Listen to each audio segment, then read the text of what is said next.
تو اس تیسرے عشرے میں کثرت سے یہ دعا پڑھنی چاہیے، اللہم اجرنی من النار، یا اللہ مجھے جہنم کی آگ سے محفوظ فرما۔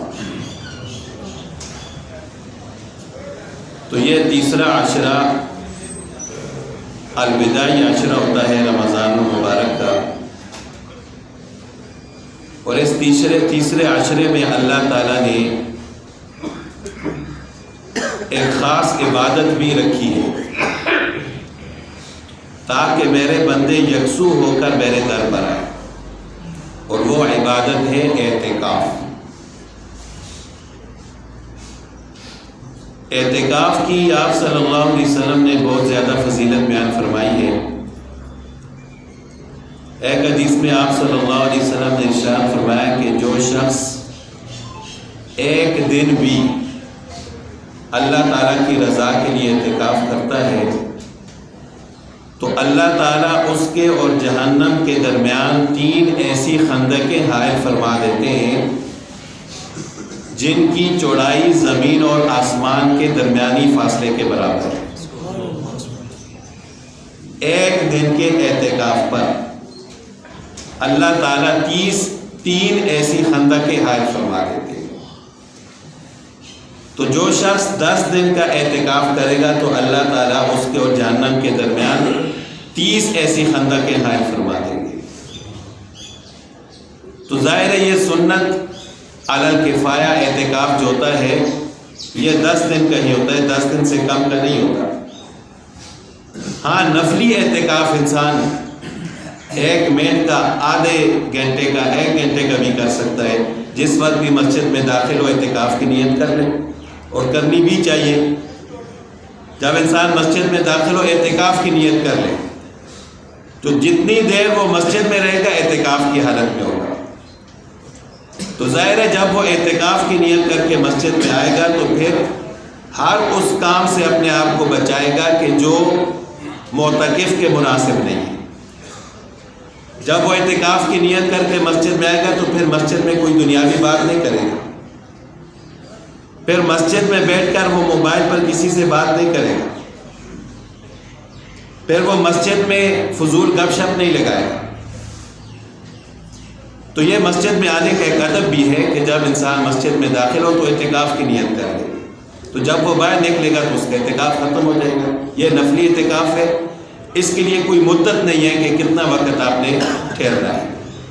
لیکن یہ جو آخری عشرے کا اعتکاف ہے یہ یعنی پورا عشرہ، چاہے وہ 9 دن ہو یا 10 دن ہو، اس سے کم کا نہیں ہو سکتا۔ بعض لوگ 3 دن کا اعتکاف بھی کرتے ہیں، 5 دن کا بھی کرتے ہیں، تو وہ نفلی ہی ہوتا ہے، وہ سنت علی الکفایہ اعتکاف نہیں ہوتا۔ سنت علی الکفایہ کا مطلب یہ ہے کہ یعنی اس مسجد کے ساتھ جو لوگ بھی تعلق رکھتے ہیں ان میں سے کوئی نہ کوئی اعتکاف ضرور بیٹھے۔ اگر مسجد میں کوئی بھی اعتکاف نہیں بیٹھتا تو وہ کسی کی طرف سے بھی سنت ادا نہیں ہوگی اور پھر وہ لوگ گناہگار ہوں گے۔ تو 1 دن کا اعتکاف کرنے پر اللہ تعالیٰ اتنی زیادہ فضیلت عطا فرماتے ہیں۔ پھر اعتکاف کرنے کا فائدہ کہ کئی ایسی عبادتیں ہوتی ہیں کہ انسان اعتکاف کی وجہ سے وہ نہیں کر سکتا، لیکن اللہ تعالیٰ پھر بھی اس کو ان عبادتوں کا ثواب عطا فرمائے۔ مثال کے طور پر ایک مسلمان بھائی کی عیادت کرنا، اس کی بیمار پرسی کرنا، یہ ثواب کا کام ہے، لیکن ظاہر ہے جب انسان اعتکاف بیٹھا ہوگا تو وہ یہ عبادت نہیں کر سکے گا۔ لیکن پھر بھی اللہ تعالیٰ اگر اس کی یہ نیت تھی کہ میں اعتکاف کی حالت میں نہ ہوتا تو میں اپنے مسلمان بھائی کی بیمار پرسی کے لیے جاتا، تو اللہ تعالیٰ اس کو مسجد میں بیٹھے ہوئے بھی وہ ثواب عطا فرمائے۔ اسی طرح انسان اعتکاف کی حالت میں کسی مسلمان بھائی کے جنازے میں شرکت نہیں کر سکتا، لیکن اس کی یہ خواہش اور نیت ہوتی ہے کہ میرا پڑوسی فوت ہو گیا، میرا دوست رشتہ دار فوت ہو گیا، اگر میں اعتکاف کی حالت میں نہ ہوتا تو اس کے جنازہ میں شرکت کرتا، تو اللہ تعالیٰ مسجد میں بیٹھے ہوئے بھی اس کو جنازہ پڑھنے کا ثواب عطا فرماتا۔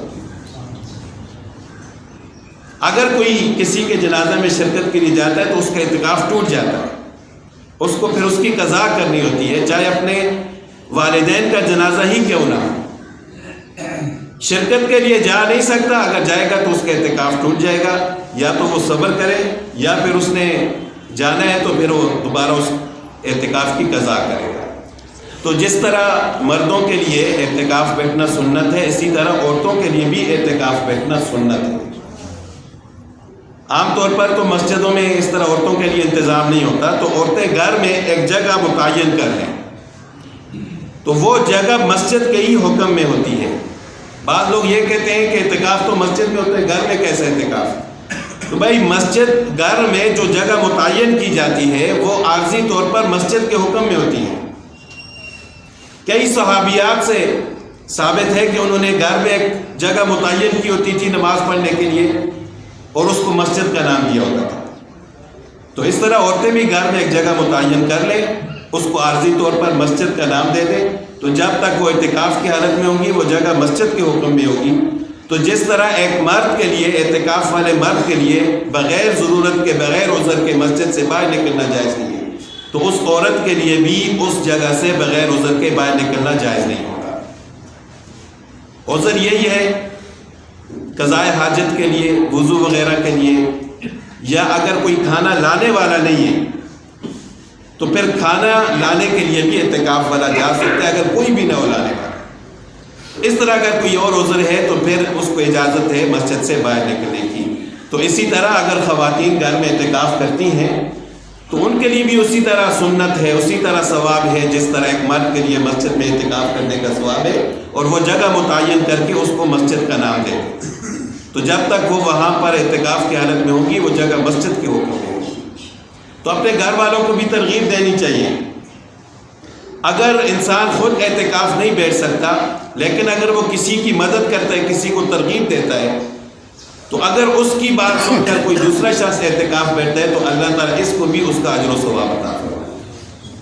اور خاص کر اپنے گھر والوں کو تو ترغیب دینی چاہیے